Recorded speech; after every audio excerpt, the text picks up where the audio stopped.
থর ঘরে বসে খাবার খাচ্ছিল আর তার ছোট ভাই ক্যাপ্টেন আমেরিকা টিভিতে কুস্তি লড়ছিল। হঠাৎ রেড হাল্ক ক্যাপ্টেন আমেরিকাকে তুলে জোরে আছাড় মারে। ক্যাপ্টেন আমেরিকা মাটিতে লুটিয়ে পড়ে নিথর হয়ে যায়। নিজের ছোট ভাইকে এভাবে পড়ে থাকতে দেখে থর ভেঙে পড়ে, কান্নায় ভেঙে যায়। পরের দিন থর প্রতিশোধ নেওয়ার জন্য জঙ্গলে চলে যায়।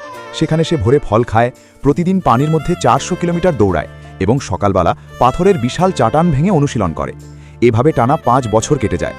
তবুও সে প্রতিদিন তার ছোট ভাই ক্যাপ্টেন আমেরিকার কথা মনে করে চোখের জল ফেলে। একদিন গ্রামে আবার বড় কুস্তির আয়োজন হয়। ঘোষণা হয়, শুনুন গ্রামবাসী, এই কুস্তি হবে এক উঁচু পাহাড়ের চূড়ায়। যে হারবে তাকে পাহাড় থেকে নিচে ফেলে দেওয়া হবে, আর এই কুস্তি হবে আগামীকালই। পরের দিন পুরো গ্রাম পাহাড়ের চূড়ায় জড়ো হয়। রেড হাল্কও তার বাইক নিয়ে সেখানে পৌঁছে যায়। ধীরে ধীরে সবাই একত্রিত হয়। প্রথম ম্যাচ হয় রেড হাল্ক আর ব্ল্যাক বুলের মধ্যে। রেড হাল্ক খুবই ভয়ঙ্কর, সে প্রতিপক্ষকে এক আঘাতেই হারিয়ে দেয়। লড়াই শুরু হতেই রেড হাল্ক ব্ল্যাক বুলকে তুলে এমনভাবে আছাড় মারে যে ব্ল্যাক বুল আর উঠে দাঁড়াতে পারে না। সবাই ভয়ে চুপ হয়ে যায়। রেড হাল্কের সামনে কেউ এগিয়ে আসে না।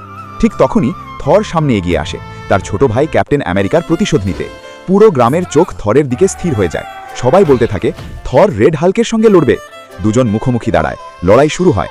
রেড হাল্ক থরকে তুলে আছাড় মারে, কিন্তু থর হাল ছাড়ে মা। সে চিৎকার করে বলে, বন্ধুরা, তোমাদের সমর্থনই আমার শক্তি। লাইক, সাবস্ক্রাইব আর কমেন্ট করে আমাকে সাহস দাও। তারপর থর সমস্ত শক্তি জড়ো করে রেড হাল্ককে তুলে শক্তিশালী আঘাত করে মাটিতে ফেলে দেয়। রেড হাল্ক আর উঠতে পারে না। পুরো পাহাড় জুড়ে উল্লাসে ফেটে পড়ে সবাই। থর তার ভাইয়ের প্রতিশোধ নিয়ে নেয় এবং গ্রামে আবার শান্তি ফিরে আসে।